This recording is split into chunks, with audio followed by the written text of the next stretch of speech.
صلوا على الحبيب صلى الله على محمد صلى الله عليه وسلم۔ میرا سوال یہ ہے کہ عمران بھائی، سود اور خرید و فروخت میں کیا فرق جبکہ دونوں میں پیسے زیادہ ملتے ہیں؟ جزاک اللہ خیر، السلام علیکم ورحمۃ اللہ وبرکاتہ۔ وعلیکم السلام ورحمۃ اللہ وبرکاتہ۔ میں امید کرتا ہوں کہ آپ نے کئی لوگوں کی نمائندگی کی ہوگی، جبکہ یہ اعتراض تو قرآن میں موجود ہے، یہ حلال ہے تو وہ حلال کیوں نہیں ہے؟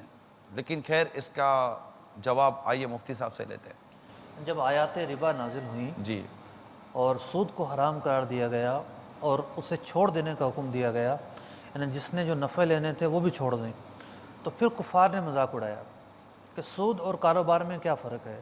سود کا مقصود بھی نفع ہے، کاروبار کا مقصود بھی نفع ہے۔ اس پر اللہ تبارک و تعالیٰ نے آیت نازل فرمائی، احل اللہ البیع وحرم الربا، سود کو اللہ نے حرام قرار دیا، کاروبار کو حلال قرار دیا۔ یہ اللہ تعالیٰ کا پسندیدہ و ناپسندیدہ عمل۔ تو بیسیکلی جو بنیادی فرق ہے وہ ہے موڈ کا، طریقہ کار کا۔ جس موڈ پر، جس طریقہ کار پر تجارت ہوتی ہے وہ حلال طریقہ ہے، جس طریقہ کار پر سود کا لین دین ہوتا ہے وہ حرام طریقہ ہے۔ آج کل قربانی کا موسم ہے، ہم سب جو ہے بڑے اہتمام کے ساتھ اپنے جانور کو ذبح کرتے ہیں، چھری پھیرتے ہیں، تکبیر پڑھتے ہیں۔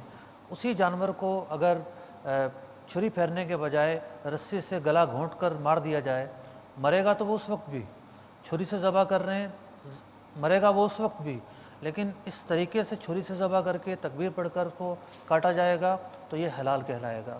اس کی گردن گھونٹ کر، دم گھونٹ کر مارا جائے گا وہ حرام کہلائے گا۔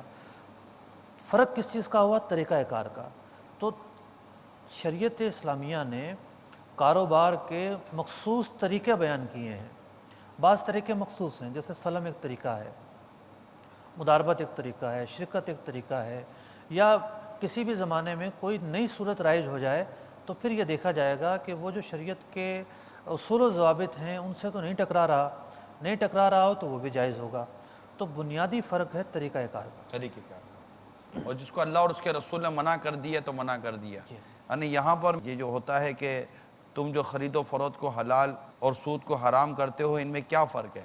بیع میں بھی تو نفع لینا ہوتا ہے۔ تو اعلیٰ حضرت امام اہل سنت نے جو جواب عطا فرمایا اس کی یہاں وضاحت میرے پاس موجود تھی کہ یہ فرمان نقل کیا جس پر یہ اعتراض ہوا تھا، یعنی اللہ نے حلال کی بیع اور حرام کیا سود، یہ اعلیٰ حضرت نے نقل کیا اللہ تعالیٰ کا فرمان۔ اور پھر ارشاد فرمایا کہ تم ہوتے کون ہو؟ یہ دیکھیں، یہ بات جو اس وقت اعلیٰ حضرت کا جو میں بیان کرنے جا رہا ہوں، یہ آپ ہم سب اپنے دل و دماغ میں بٹھا کر رکھیں۔